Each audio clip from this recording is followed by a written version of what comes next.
ನಮಸ್ಕಾರ. ನಾನು BM Bhat, CPIM. ಬಂಧುಗಳೇ, ಇತ್ತೀಚೆಗೆ ಹುಬ್ಬಳ್ಳಿಯಲ್ಲಿ ನೇಹಾ ಅಂತೇಳೋ ಒಂದು ಹುಡುಗಿಯ ಕೊಲೆಯಾಗಿದೆ. ನೇಹಾ ಅಂತೇಳುವವಳು ಕಾಂಗ್ರೆಸ್ ಕಾರ್ಪೊರೇಟಿನ ಮಗಳು. ಅವಳು ಹಿಂದೂ ಆಗಿದ್ದಾಳೆ. ಕೊಲೆ ಮಾಡಿದವರು ಫಯಾಜ್, ಅವನು ಮುಸ್ಲಿಂ. ನೇಹಾ ತನ್ನನ್ನು ಪ್ರೀತಿ ಮಾಡಲಿಲ್ಲ, ತನ್ನನ್ನು ಮದುವೆ ಆಗಲಿಕ್ಕೆ ಒಪ್ಪಲಿಲ್ಲ ಅಂತ ಹೇಳಿಕೊಂಡು ನೇಹಾನು ಈ ಫಯಾಜ್ ಚೂರಿಯಿಂದ ಕುತ್ತಿ ಕೊಲೆ ಮಾಡಿದ್ದಾನೆ. ಈ ಕೊಲೆ ನಡೆದು 1 ಗಂಟೆಯಲ್ಲಿ ಪೊಲೀಸರು ಬಂಧಿಸಿದ್ದಾರೆ. ಅವನು ಜೈಲಲ್ಲಿದ್ದಾನೆ. ಅದರ ವಿಶೇಷ ಏನಂದರೆ BJPಯವರ ಹೋರಾಟ. ಯಾವಾಗಲೂ ಕಾಂಗ್ರೆಸ್ ಅವರನ್ನು ಟೀಕೆ ಮಾಡ್ತಾ ಇರುವಂಥ, ಕಾಂಗ್ರೆಸ್ನಲ್ಲಿರುವ ಹಿಂದೂಗಳನ್ನು ಕೂಡ ಟೀಕೆ ಮಾಡ್ತಾ ಇರುವಂಥ BJPಗಳು ಈಗ ನೇಹಳಿಗೆ ಅನ್ಯಾಯ ಆಗಿದೆ ಅಂತೇಳಿ ಹೋರಾಟ ಮಾಡ್ತಾ ಇದ್ದಾರೆ. ಯಾಕಿರ್ಬೋದು ಹೇಳಿ? ಲೋಕಸಭಾ ಚುನಾವಣೆ ನಡೀತಾ ಇದೆ. ನಾಡಿನ ಲೋಕಸಭಾ ಚುನಾವಣೆಯಲ್ಲಿ ಈ ಶವದ ರಾಜಕೀಯ ಮಾಡಲಿಕ್ಕೆ ಹೊರಟು BJPಯವರು. ಶವದ ಮೇಲೆ ಕೂಡ ರಾಜಕೀಯ ನಡೆಸಿ 1-2 ಓಟ್ ಆದರೂ ಜಾಸ್ತಿ ಸಿಗ್ತದ ನೋಡುವ ಅಂತೇಳಿ ಹೊರಟಿದ್ದಾರೆ. ಮುಖ್ಯವಾಗಿ ಅವರು ಹೇಳುವಂಥ ಮಾತು, ಕಾಂಗ್ರೆಸ್ ಸಿದ್ದರಾಮಯ್ಯನ ಸರ್ಕಾರದ ಅಡಿಯಲ್ಲಿ ಹಿಂದೂಗಳಿಗೆ ರಕ್ಷಣೆ ಇಲ್ಲ, ಹಿಂದೂ ಮಹಿಳೆಯರಿಗೆ ರಕ್ಷಣೆ ಇಲ್ಲ, ಹಿಂದೂಗಳ ಕೊಲೆ ಆದರೂ ಕೂಡ ಕೇಳುವವರಿಲ್ಲ, ಮುಸಲ್ಮಾನರು ಅಹಂಕಾರವನ್ನು ಮೆರೀತಾ ಇದ್ದಾರೆ, ಕಾಂಗ್ರೆಸ್ ಅವರಿಗೆ ಪ್ರಚೋದನೆ ಕೊಡ್ತಾ ಇದ್ದಾರೆ, ಆದ್ರಿಂದ ಹಿಂದೂಗಳ ಕೊಲೆ ಆಗ್ತಾ ಇದೆ ಅಂತ ಹೇಳೋ ರೀತಿಯಲ್ಲಿ ಪ್ರಚಾರ ಮಾಡ್ತಾ ಇದ್ದಾರೆ, ಹೋರಾಟಗಳನ್ನು ನಡೆಸ್ತಾ ಇದ್ದಾರೆ. ನಾಚಿಕೆ ಆಗಬೇಕು BJPಗಳಿಗೆ. ಸ್ವಾಮಿ, ಕ್ರಿಮಿನಲ್ಗಳಿಗೆ ಧರ್ಮ ಇದೆಯಾ? ಬಿಡಿ. ಪ್ರವೀಣ್ ನೆಟ್ಟರ್ ಕೊಲೆ ಆಯಿತು. ಯಾರ ಆಡಳಿತ ಅವಧಿಯಲ್ಲಿ ಕೊಲೆ ಆಗಿದ್ದು? ನಿಮ್ಮ BJP ಸರ್ಕಾರದ ಆಡಳಿತದ ಅವಧಿಯಲ್ಲಿ ಪ್ರವೀಣ್ ನೆಟ್ಟರ್ನ ಕೊಲೆ ಆಯಿತು. ಕೊಂದವರು ಯಾರು? ಆರೋಪಿ ಮುಸ್ಲಿಂ.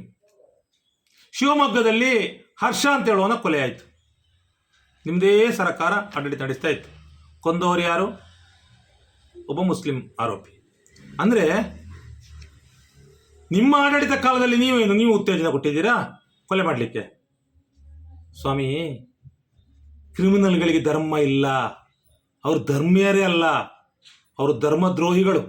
ಒಂದು ಮನುಷ್ಯನನ್ನು ಕೊಲೆ ಮಾಡಿ ಕೊಲ್ತಾರೆ ಅಂತ ಹೇಳಿದ್ರೆ ಅವರು ಧರ್ಮದ್ರೋಹಿಗಳು.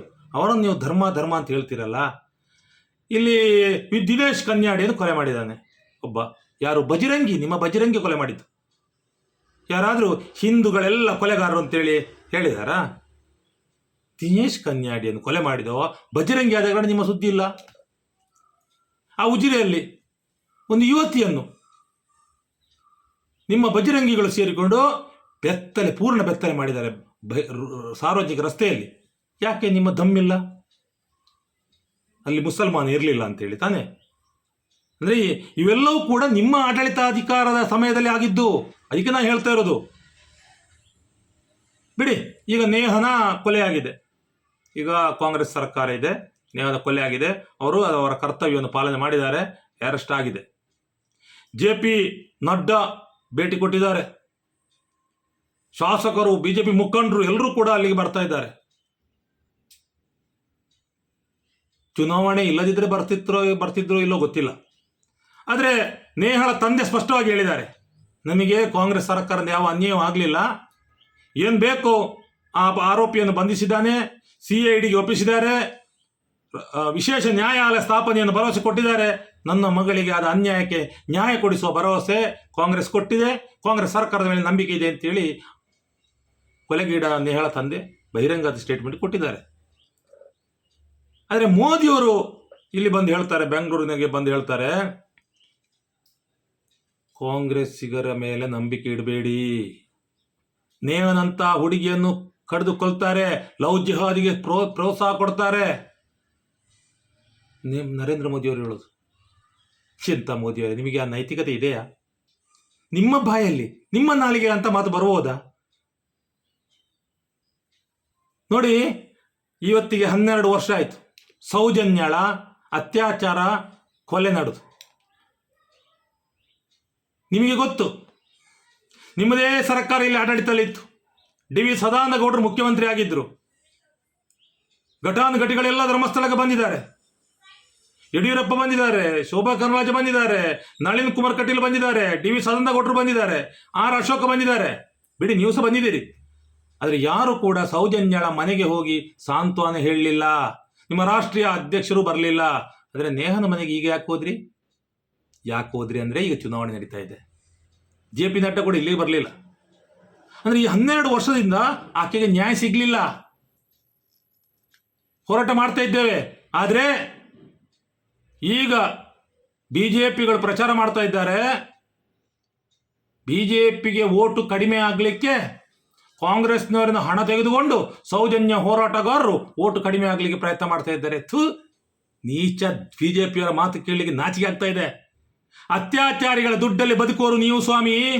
ಅತ್ಯಾಚಾರಿಗಳ ರಕ್ಷಣೆ ಮಾಡುವವರು ನೀವು BJPಗಳೇ, ಹೋರಾಟಗಾರರಲ್ಲ.